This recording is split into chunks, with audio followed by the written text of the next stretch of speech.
যে সম্পর্ক আমাদের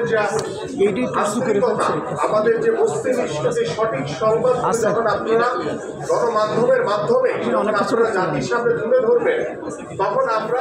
এই জাতির সঠিক তথ্যগুলো জানতে পারবে। এবং আজকে আমাদের ঢাকা মহানগর উত্তর বিএনপির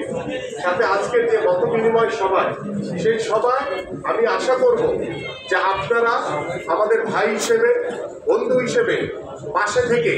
সঠিক যে তথ্যগুলো, সঠিক যেই বিষয়গুলো রয়েছে সেটা আপনারা জাতির সামনে তুলে ধরবেন। এবং আমরা ঢাকা মহানগর উত্তর বিএনপি আমরা চাই যে স্বৈরাচার মুক্ত বাংলাদেশকে নতুনভাবে নতুন সমাজ, একটি সুন্দর সমাজ গড়ার লক্ষ্য নিয়ে আমরা একটি সুন্দর বাংলাদেশ, সমৃদ্ধশালী বাংলাদেশ গড়ার লক্ষ্য নিয়ে আমরা বিএনপির ভারপ্রাপ্ত চেয়ারম্যান দেশনায়ক তারেক রহমানের নেতৃত্বে, আপনারা জানেন ইতিমধ্যে আমাদের যে সাংগঠনিক যে কার্যক্রম, আমাদের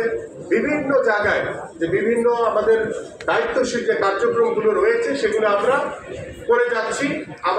এবং আমরা নিজেরাও নিজেদের সমালোচনা করতে পছন্দ করি, এবং সেই সমালোচনার জায়গা থেকে যদি আপনারা আমাদেরকে বলেন যে কোনটা ভুল কোনটা সঠিক, সেই তথ্যগুলি যখন আমরা আপনাদের মাধ্যমে জানতে পারবো,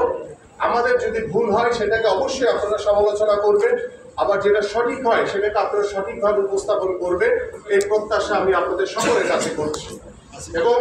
আমি বিশ্বাস করি যে আমার দ্বারা যদি কোনো ভুল হয় সেটা আমাকে সরাসরি জিজ্ঞেস করে আমাকে বলবেন, আমি চেষ্টা করবো সেই ব্যাখ্যাটা দিতে। যদি ভুল হয় সেটাকে আমি শুনতে নেওয়ার চেষ্টা করব। এবং আমি চাই যে আমাদের যে স্বৈরাচার মুক্ত বাংলাদেশে, স্বাধীন বাংলাদেশে আমাদের যে নতুনভাবে যে পথ চলা, সেটা যাতে বাংলাদেশের মানুষের, এদেশের সাধারণ মানুষের জন্য হয়, এদেশের জনগণের জন্য যাতে হয়। এবং এই দেশের জনগণের জন্য বাংলাদেশ জাতীয়তাবাদী দল বিএনপি রাজনীতি করি, আমরা জনগণের দল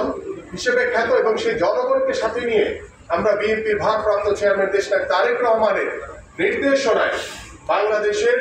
যে গণতান্ত্রিক আমি মানুষ রয়েছে, সেই গণতান্ত্রিক আমি মানুষের যে গণতন্ত্র পুনরুদ্ধার, বাংলাদেশের মানুষের যে গত 15 বছর ভোট দিতে